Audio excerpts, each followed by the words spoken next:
तो अब हम एरे डेटा स्ट्रक्चर देखते हैं। एरे एक काफी इंपॉर्टेंट डेटा स्ट्रक्चर है जब भी आपको कलेक्शन ऑफ थिंग्स को यूज करना होता है। जैसे कि अगर आपके साथ बहुत सारे आपके पास कमेंट्स हैं, बहुत सारे आपके पास टेक्स्ट है, उनको एक लिस्ट में अरेंज करना है, कोई भी चीज जो एक कलेक्शन की तरह रिप्रेजेंट की जा सकती है उसको हम एरे में रखना चाहेंगे, और मोस्टली जब वो एक ही टाइप के हों।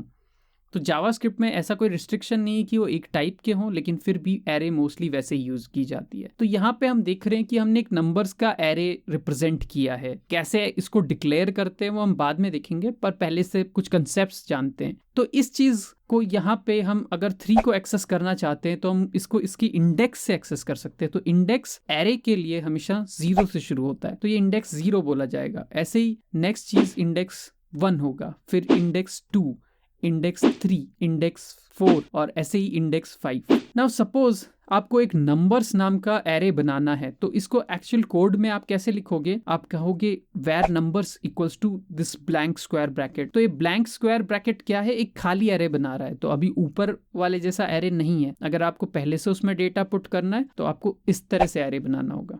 इसमें आप देख सकते हैं कि सारे नंबर्स हैं, उनमें बीच में कॉमा है। तो एक तरह से एरे डिक्लेरेशन काफी इजी है जावास्क्रिप्ट में, और आप इजीली स्क्वायर ब्रैकेट के अंदर चीजों को कॉमा सेपरेटेड इनिशियलाइज कर सकते हैं। नाउ नेक्स्ट चीज आती है कि एक एरे को रीड कैसे करें। जैसे मैंने कहा था इंडेक्स से उसको रीड किया जा सकता है, तो वो लिखा कैसे जाएगा? तो आपको लिखना है नंबर्स और स्क्वायर ब्रैकेट और उसके अंदर इंडेक्स का नंबर। तो जैसे आप 0 लिखते हो तो यहाँ पे ये आपको 3 रिटर्न करेगा। ऐसे ही अगर आप नंबर 4, तो ये आपको फोर्थ इंडेक्स आप 0 से काउंट करोगे तो आप वहां पे देखोगे वहां पे 40 है। तो इस तरह से आप एरे के अंदर चीजों को रीड कर सकते हो। राइट कैसे करना है एरे को? राइट करने के लिए आप नंबर्स 0 इंडेक्स जैसे आप रीड करते थे वैसे ही लिखोगे, और उसमें असाइनमेंट ऑपरेटर लगा सकते हो। तो अब जैसे नंबर 0 को मैं 6 बनाना चाहता हूं, तो इसके बाद क्या होगा? वो पार्ट राइट हो जाएगा, यहाँ पे 6 आ जाएगा। ऐसे ही अगर मैं फोर्थ इंडेक्स पे मैं उसको 10 बनाना चाहता हूं तो 40 रिप्लेस हो जाएगा और वहां पे 10 आ जाएगा। तो इस तरह से आप राइट भी कर सकते हो, ओवर राइट भी कर सकते हो एरे को। तो हम एक एरे डिक्लेयर कर रहे हैं सिटीज, और इसमें हम कुछ वैल्यूज पास कर देंगे कुछ सिटीज की, जैसे कि दिल्ली, मुंबई, न्यूयॉर्क। अब सबसे पहले हम इसको प्रिंट करके देखेंगे कंसोल में। तो कंसोल लॉग सिटीज हम करते हैं तो एक एरे स्ट्रक्चर आपको क्लियरली दिखेगा। तो मैं सबसे पहले इसका फर्स्ट एलिमेंट ही प्रिंट करके देख रहा हूं। अब मैं इसका थर्ड एलिमेंट यानी सेकंड इंडेक्स, और अगर मैं ऐसा कोई इंडेक्स पुट करता हूं जो है ही नहीं तो अनडिफाइंड यहाँ पे आएगा।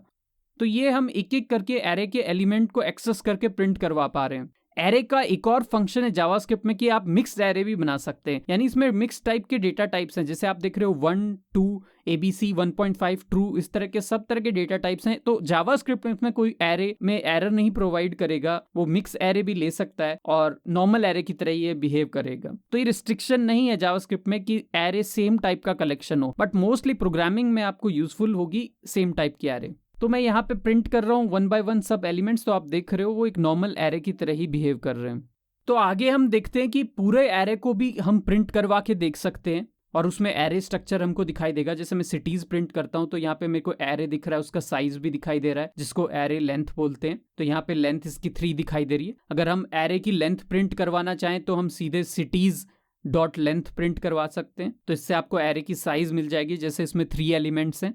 अब सिटीज में हमने देखा था हम चीजों को रीड कैसे कर सकते हैं, वैसे ही हम राइट भी कर सकते हैं। किसी पर्टिकुलर इंडेक्स पे कोई वैल्यू पुट करके, जैसे मैं 3 इंडेक्स जो कि अभी है ही नहीं उस पे चीजें पुट कर रहा हूं, तो आप देखोगे अपने आप सिटीज में एक थर्ड इंडेक्स पे भी एलिमेंट आ जाएगा। तो सिटीज की साइज बढ़ गई है और 4 एलिमेंट्स हो गए हैं। ऐसे ही अगर मैं सिटीज में सेकंड पे पुट करूंगा तो ऑलरेडी वहां पे न्यूयॉर्क लिखा हुआ है, उसको चेंज करके मैं कोई वैल्यू पुट कर देता हूं। अभी मैंने यहाँ कोट्स मिस कर दिया, इससे ये एरर आया। तो आप देखोगे कंसोल लॉग सिटीज पे आपको एक वैल्यू दिखाई देगी जिसमें कि रिप्लेस हो चुकी है न्यूयॉर्क की वैल्यू। तो असाइनमेंट भी काफी आसान है इसका, जैसे किसी भी इंडेक्स पे आप डायरेक्टली वैल्यू असाइन कर सकते हो। अगर सपोज मैं 10 इंडेक्स पे कुछ पुट कर देता हूं तो बीच में मैं कई वैल्यू स्किप कर गया हूं, और सपोज मैंने लंदन पुट कर दिया 10 पे, सरप्राइजिंग एक रिजल्ट देखोगे। जनरली दूसरी प्रोग्रामिंग में एरर होता, तो यहाँ कंसोल लॉग में अगर आप सिटीज प्रिंट करोगे तो आप देखोगे बीच में काफी सारे एम्प्टी 6 ब्लॉक्स आ गए, और उसके बाद 10th पोजीशन पे लंदन होगा। इस वक्त अगर आप सिटीज की लेंथ चेक करोगे तो उसकी लेंथ 11 होगी। तो एक तरह से आप ये देख सकते हो कि length is the last index plus 1। ये कहना सही नहीं होगा कि लेंथ एक तरह से सारे एलिमेंट जितने हैं वो लेंथ होगा। अगर बीच में एरे एम्प्टी है तो उस केस में आप बोल सकते हो कि इंडेक्स से 1 प्लस जो वैल्यू है वो लेंथ है, वो उसकी प्रॉपर डेफिनेशन होगी। तो इस चैनल पे हम देखते हैं इंटरेस्टिंग कोड कॉन्सेप्ट्स और उनके एग्जाम्पल कोड्स। अगर आप और ऐसे वीडियो देखना चाहते हैं तो सब्सक्राइब कीजिए